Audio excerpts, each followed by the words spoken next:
Cal BHP UK, and we've just strapped to the dyno a Triumph Bobber 1200.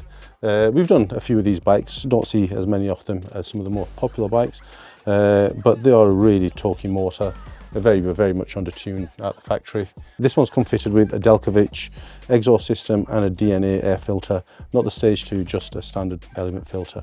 So we'll get it run up on the dyno, see how those modifications have altered how the bike runs, and then we'll write a map to make it fuel and run perfectly.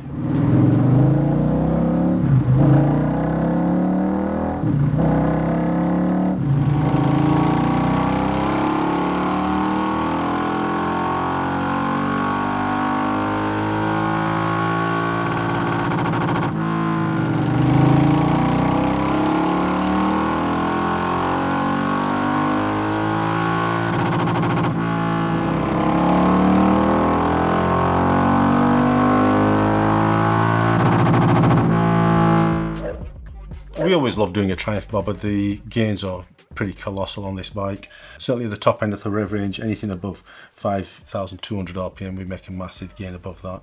In actual fact, at wide open throttle, the power goes from virtually 72 brake horsepower to 82, so there's a good gain of 10 brake horsepower.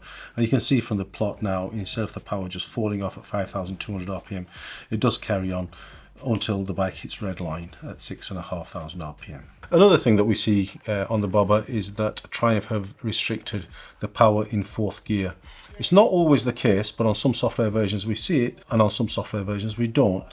If the restrictions are in the software, we always remove them. You can see here that this bike was actually restricted in 4th gear and was only making 62 brake horsepower at the back wheel. We totally de-restrict it again, so it makes the full 82 brake horsepower, so you're up 20 brake horsepower or 30% increase in power in 4th gear.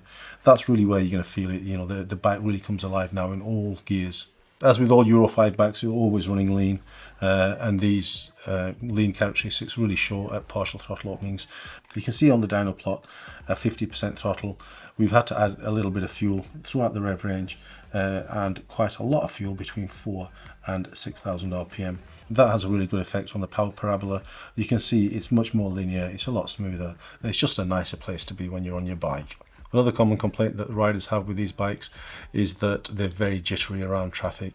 Because we're adding that fuel in, it does smooth the whole bike out, and it makes it much more pleasurable to ride through villages and through city traffic. This bike is available on our ECU flasher. This is a device that lets you take a read from your bike, send the file to us, and one of our map writers will modify it, taking into account any modifications you've made on your bike and also removing all the restrictions that Triumph have imposed on it.